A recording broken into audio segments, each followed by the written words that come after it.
Welcome to a special edition of the show diving into all things people, power, and politics. All three of those rustled in the last few days in Los Angeles and across the country. This is The Pulse. I'm Roop Raj. It is the biggest story in the nation and one that's making headlines around the globe. The protests happening in LA. We're diving into that from all angles tonight. Plus, the public breakup of President Trump and Elon Musk has raised a bigger question about society. Is it smart to mix business and politics? We're diving into the pros and cons with business leader Mark Lee. We begin in Los Angeles, where demonstrations kept going this Monday, protesting President Trump's mass deportation efforts. And at this hour, we know the Marines are responding to Los Angeles to help the National Guard. Tensions were high over the weekend, where federal agents fired tear gas, flashbang explosives, and even pepper balls. Now, protesters threw rocks and cement at Border Patrol vehicles. And in case you missed it over the weekend, this all started after protesters confronted federal agents near a Home Depot. That is, federal agents staged at a Homeland Security office nearby this location here. Now, this was in a town called Paramount, a heavily Latino city south of LA. Protesters say they were pepper sprayed when they tried to block a bus that was taking detainees from that area. Take a listen. Threw the bombs. They threw bombs, the pepper spray. They pointed the guns at us, and they're just violent against us. We all came from rooted, undocumented people. It's not fair. It's unfair. Those tensions only got worse on Sunday when President Trump deployed the National Guard against the wishes of California Governor Gavin Newsom, who, by the way, is in command of the state's National Guard. Much like Gretchen Whitmer, our governor is in charge of the National Guard here. Now, that's something that the president is allowed to do. And we'll get to that in just a second here. But that sparked even more clashes, not just between the protesters and the guards that you see here, but between the Trump administration and California officials. I have a little statement. They say, they spit, we hit. And I told them, nobody's going to spit on our police officers. Nobody's going to spit on our military, which they do as a common thing. They get up to them this far away and then they start spitting in their face. That happens, they get hit very hard. What we're seeing in LA is chaos caused by the administration. People should exercise their right to protest. That's their First Amendment right. But people should also exercise that right peacefully. We do not want to play into the administration's hands. When you raid Home Depot and workplaces, when you tear parents and children apart, and when you run armored caravans through our streets, you cause fear and you cause panic. And deploying federalized troops is a dangerous escalation. Again, that's something President Trump is legally allowed to do under one of these three circumstances. If the U.S. or one of its commonwealths or possessions is under invasion or in danger of invasion, there's a rebellion against the government's authority, or the president can't execute America's laws with regular forces, as they call it, then the president gets a pass. And while the National Guard was called to L.A. for the Rodney King protest in 1992, it's actually exceptionally rare for the president to go around a governor to deploy the National Guard. In fact, the last time it happened was this painful moment in American history. Take you back to 1965. This was a scene in Selma, Alabama. Protesters assaulted by Alabama state troopers, including the late Congressman John Lewis. President Lyndon Johnson, in that moment, sent troops to escort the protesters during the march to the state capitol. All they were asking for? Simply the right to vote. Governor Newsom actually says he's suing the Trump administration over the National Guard's deployment, saying it trampled his state's sovereignty. And President Trump says he'd arrest Governor Newsom if he were border czar Tom Homan. Newsom basically said Trump is being an authoritarian at that point. Tonight, we're getting perspective from immigration attorney Eli Muad and former Detroit Police Chief Ralph Godby. They'll join us in just a second. Right now, we begin with someone who knows a heck of a lot about this. Fox News' Jessica Dupnack. She's covered immigrations and customs enforcement here at home in Detroit. She's covered so much unrest that we've seen in our country. MSU, Flint, of course, in Detroit in 2020. You were out there. In the thick of it. In the thick of it, watching it all unfold. So we'll begin, we'll kind of split this into two. We're talking about the unrest, how police, how law enforcement deal with it. But we also want to talk about this whole ICE situation. You've covered this here at home. How does it work when let's say ICE agents determine that there's a target, so to speak? What's the first step? Well, I think it's important in this situation, which is unprecedented. And I think last time I was here, we talked about it. You have agents from all of the federal agencies now helping ICE. So you don't necessarily have the experts in charge anymore. ICE does this in a very systematic way. Now you have the FBI, you have the DEA chipping in, the ATF. So there's a bit of unfamiliarity that's going on in terms of sort of the systematic protocol that would be in place prior to sort of this unprecedented situation we have right now. And it is unprecedented. So basically you have more raids than we've seen in many years. You know, people will remind others out there that under President Obama, there were many deportations that took place. In fact, comparable number, if not more. The bottom line, though, in this situation, you're talking about people taking to the streets. You heard the mayor in LA say that this kind of inflames people when they see the National Guard show up. Give us an idea as to what happens in those moments when something like that happens, when National Guard shows up. It's pretty amazing. You know, not everybody has a deep understanding of law enforcement, and what's incredible in these situations that I've been in, what a difference a uniform makes, right? So people understand a patrol uniform and what that looks like. Then you start bringing in what would be considered maybe more tactical gear, not even necessarily the National Guard, and you can kind of see this elevated response from the crowd based on the uniform, based on what people are usually traditionally used to seeing. And so you see some inflammatory response from people on the ground, depending on what that officer looks like. But you imagine that if you see, for instance, a cop car or a squad car, and then you see like a tank, the difference in response, huge difference, right? But while that may be considered inflammatory by some people's standards who are sitting on the sidelines, they're also less likely to try to attack something like a tank, right? Or someone in that kind of gear. It's one of those situations where two things can be true. The response can be inflammatory, but there also is a degree of, when you look at the force continuum in which officers and military are trained, you have to be one step ahead of what's going on. If bottles are being thrown, if cop cars are being lit on fire, the response from the law enforcement agency, whether it's a National Guard or otherwise, has to be one step above. So it's one of those situations, both things are true in this case. And you've covered so much of this story about deportations, even if it's not happening in the large numbers here in our town. But in doing so, you've talked about the safe havens, right? Home Depot is not necessarily a safe haven, but it's the last place that you would expect for ICE agents to go running through, but it's the first place you'd expect people who are in those towns, and I lived down south for a while, where a lot of the workers who are undocumented gather outside of Home Depots because they want contractors to pick them up and do the work, right? So that's kind of a hot spot. Well, there's a reason that the bear was poked in this situation. A Home Depot, a grocery store, you think of that as sort of a communal place where everybody that looks, we don't all look alike at Home Depot. It's kind of a community gathering point. So I can understand where things were sort of exasperated by that specific raid. When you look at how local law enforcement, the power struggle, and you've seen this because you know a lot of people in this business, in law enforcement, and when you look at that, there's a chain of command and there's a rank. What happens to, let's say, local police when someone above them come in to save the day, so to speak? There is a little bit of jurisdictional jockeying that goes on for sure, because the locals, they know their people the best. And we saw that go on a little bit in Detroit, where some of even the state agencies, state police, were not brought in at that time because Chief Craig, former Chief Craig, he wanted to handle business. He wanted to keep it local. He wanted that sort of community policing, and it worked in this situation. And I do want to point out, too, and it's something I learned in Flint, something I learned in Detroit covering protests / riots, is there are a lot of times a few bad actors, and it's not just a cop-out that you hear the chief say a week later. You can see it. I mean, a lot of these people are professional protesters that come in. They have goggles, they have combat boots, they have backpacks. You don't get that overnight, right? No. You don't get that overnight. And so the unfortunate part is a lot of times the messaging that is intended gets lost in the chaos from these people that come out of town, and they do inflammatory things for the clicks, right? I'll never forget watching during the time that I was anchoring the show and you were out in the field, seeing Mayor Mike Duggan and a group of pastors and reverends behind him saying, all of you out-of-town protesters, get the hell out of our city. We don't want you. And they meant the suburbs. Go back to the suburbs. Stop riling up our city. We're doing just fine without you. It was a fascinating play. And the numbers backed it up. When you look back at the arrests, half the people were not even from town, didn't even know what they were protesting about. Well, I'll tell you what, we had a big black eye in our city back in the 60s for the unrest that happened here, by the way, because of so many issues. Sure.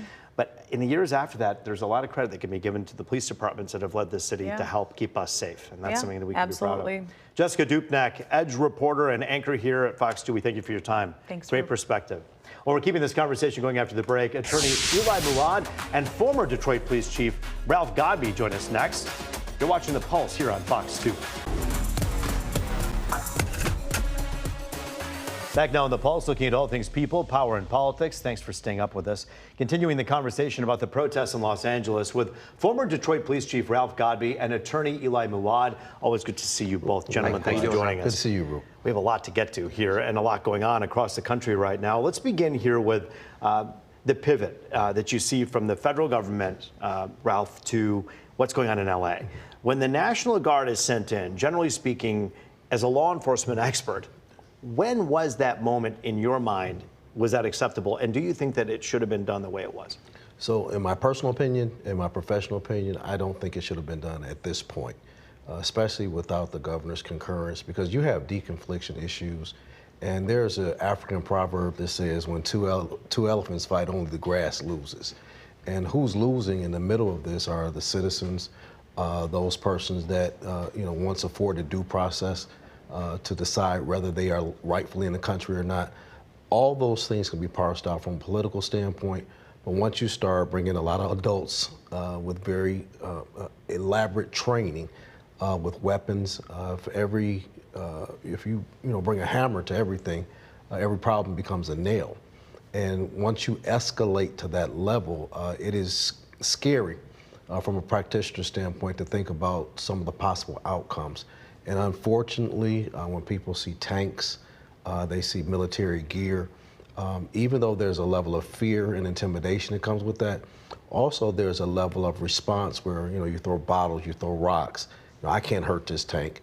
However, as being the recipient of the vitriol from the protesters, it could elicit a different response from those that are armed. So it could be very explosive. And I think about, for a moment, I think a lot about those ICE agents and those officers. You may not agree with the politics behind the orders that they've been given, but these are people who go home to families every single day, much like your officers back in the day, right? This is it's a tough one, and it's one that has so much nuance to it. And so I want to talk a little bit about the legal aspect of this, Eli. I know that Governor Gavin Newsom is basically saying, look, we're going to sue again. I think they've sued more than 24 times, the Trump administration, but this time around the 10th Amendment. I find this kind of interesting. The 10th Amendment basically says power is not delegated to the United States by the Constitution nor prohibited by it to the states, are reserved to the states respectively or to the people. Translate that for a moment for us in terms of what Gavin Newsom says he wants to use with this 10th Amendment. Well, Newsom is saying it's our function, the state function, right? President Trump is saying, well, I'm going under a federal law, the Insurrection Act, and I'm saying, in my opinion, my subjective opinion, it's a rebellion, which the definition of a rebellion, and I think, Chief, you'll agree, is kind of subjective depending upon what party lines you're on. Exactly. So you've got two conflicting positions here. Does the federal law apply? You make a very good point. The feds are not supposed to really mess with the state's control, and I do agree with Chief Godbee. I think, I do think that there should have been negotiations with the leaders of that community. I don't think that's been done yet. Detroit did a good job in the previous years in doing that with the pastors, the churches, the mayors, the council persons. Yeah. There was no deconfliction that I'm aware of, and I do agree with him that I think maybe it was too soon to bring them in. And the deep irony in the fact that the Trump administration is arguing about what is and isn't an insurrection is in itself so nuanced and so much deep meaning there about the allegations against so many people there. Let's talk about these questions that we have coming in from our viewers. We know this show's all about you, and we do have questions from you, and we thank you for that. Let's begin with this question from Adele Al-Adlani. We thank you for your question. You're asking, hey, what are the current priorities of federal immigration enforcement, and how do agencies like ICE and can Customs Border Patrol determine which cases to prioritize? Well, and this is the other thing that I get questioned on a lot, especially today. But when I told people I was coming on the show, were they there at Home Depot to pick up criminals that have committed crimes, right, or were they just hanging out in Home Depot saying, you know, you're Hispanic, we're going to see if you're really documented or not what, documented. Yeah. I don't know the background on that, but I agree with Jessica also that going in the community like that is probably not the best thing to do. No, I would agree 100%, Eli, and especially from this standpoint. In law enforcement in general, regardless of political party, the agency heads understand that there's a political priority that's set by each individual, whether it's the federal or whether it's the local. However, the federal also understands very adroitly that at the end of the day, when the feds pull out, it's Chief Bettison, it's Chief Craig, it's Chief Godby that has to go before their community, and they're left with whatever damage is done by the feds. So you have to have some sort of unified command structure that, you know, I understand as Detroit Police, I am not the expert on immigration. Immigration law is so complex. Yeah, it certainly is. What's civil, what's criminal, who can be here, who can't be. It's more complex than Treasury Department and the IRS. And I love that you're pointing that out, because our next question from Gregory kind of points to that question that you're talking about, which is, hey, how egregious, Greg is asking here on The Pulse, does the act have to be deported? And I think this is an interesting question, because you brought up, hey, you're coming in, are you illegal or not? It is one question, but have you done something that deserves that you need to be kicked out immediately? Talk about that. Well, yeah, that's exactly right. So the Hispanics, I believe it's the Hispanic community that they went after, what did they do to deserve this? I don't know. I haven't seen anything in the media to say if they're hard-nosed criminals, if they have any paper, if they came in the first place when the prior regime opened the border, which is not their fault. If our government at some point in time opened up the border and they came in and they're just here waiting for paperwork, you know, that's another issue. Chief, one last question for you. Trump can do this when? The president can do this by bringing the troops in when?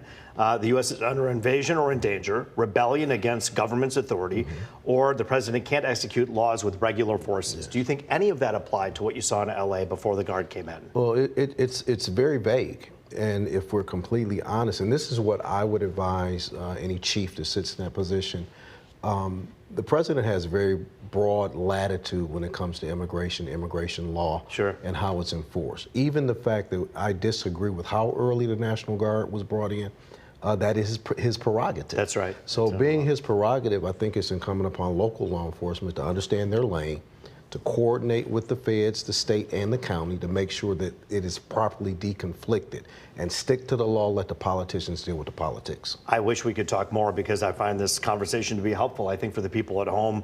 Eli and Chief, good to see you both. Thank you very much for joining us here on The Pulse. Thank you. We hope you'll both come back soon. You know the old saying, business and pleasure don't mix? This guy, Elon Musk, is finding out business and politics might not mix either. The pros and cons of wearing your political stripes on your sleeve if you're a business owner. That's next on The Pulse.